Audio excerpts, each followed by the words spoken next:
My name is Miramontes, and I'm going over my teaching philosophy. So, I tried making this as personal as I could, with still following guidelines. But I wanted to start it off with talking about what teaching means to me, and like what I think of it when I think of teaching. So, to me, teaching is a performance of being an educator, a mentor, an advisor, and an entertainer, and even a friend. Because with students, we have to juggle many different roles, because just being solely 100% an educator isn't always the best for the given situation. But let's continue. So, I ordered this in certain sections, so for the first sections, I just have some goals and aspirations for myself and as a teacher. I want to end up in the classroom where students are encouraged to learn and present their knowledge in ways that fits them best. I firmly believe that universal design for learning will be implemented in my classroom, and my goal is to have my students be able to choose their creative freedom on how they want to present the knowledge to me. And I want my students to be able to think for themselves and be able to have an open mind on things that they're learning about. And the takeaway skills I want my kids to walk away from my classroom with would be to leave with grade level competency in reading, writing, math, and critical thinking. Lastly, I want my students to learn in an environment where they feel safe, supported, encouraged, and mentored.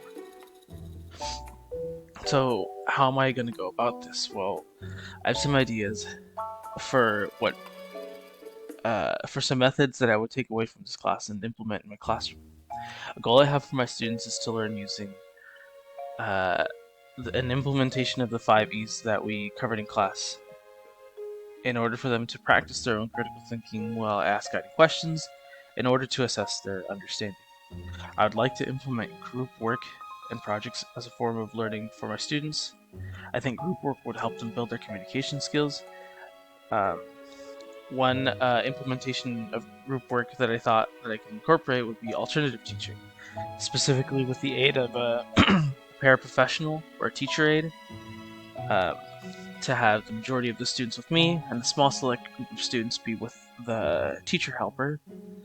And the advantages of separating students based off the level of understanding allow students who are behind to give them an opportunity to catch up while keeping pace with the lesson and the rest, while keeping pace with the rest of the class on the lesson.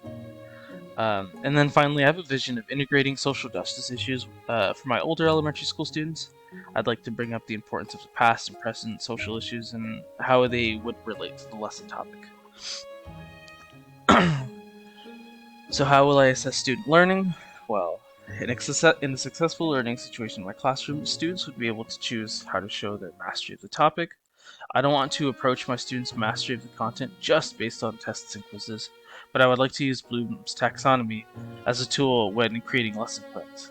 The students may be able to create presentations, videos, writing pieces, music, poetry, anything like that to show their understanding of the topic. I'll also assess student learning through guiding questions when I'm talking to them during the lessons, and then I'll listen for their answers to clue in to me for their level of understanding. Learning and mastery in my classroom will be based on an individual basis. I don't believe that having the same expectations for all my or for having all the same expectations for all my students. I'm going to adjust what works and what doesn't work based off of my students' needs, and my hope is that students will master at different speeds, and each will have different ceiling heights for reaching mastery. So, one level of competency in the subject isn't the same of a mastery level for another student. Then, like, maybe they would have a lower level of a competency expectation just because given the student's circumstances. I have some goals on implementing different types of lessons and products for them, and one of the things that I thought was TikTok videos in order to engage the students more, because students at an elementary age are really into TikTok, and I believe that way would be a way to get them a little bit more interested in maybe dull or potential topics to, spice it up a bit. Um, I believe that social media is an underutilized tool that could potentially have beneficial outcomes for student learning. So a potential example I thought of would be to have students speak in their own words about like California native tribes in a TikTok video while implementing pictures and music while they're talking to the camera. And the idea would be having the lesson revolve around like Indigenous Peoples Day here in California. And so maybe we, talk about that and post it with a specific hashtag or something. Um, and then I also think it would help, raise, knowledge on these kinds of topics. So it would kind of connect with culture sustaining pedagogies and then social justice issues. And lastly, for the last section would be my own personal and professional growth. Well, mostly professional, but I haven't started teaching yet. But I want to have the best version of myself as a teacher as possible. So um, I'm going to take student evaluation like really seriously. I'm going to like ask them for their honest opinions, maybe do some questionnaires like my first couple of years to see like where I lie based off of student opinion, not just admin opinion. Um, I would like to continue taking steps to make sure my teaching can reach my types of students, or many types of students. So one professional growth that I'm like really committed to is learning American Sign Language in order to kind of casually implement it while I teach. So like the yeses and nos and asking for class feedback silently while still maintaining like classroom management.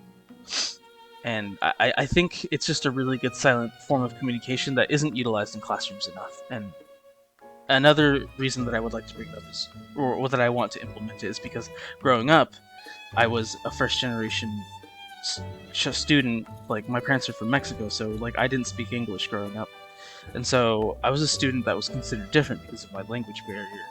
And compared to all my peers, I want to make sure that a student does not feel similar to how I did because of their circumstances.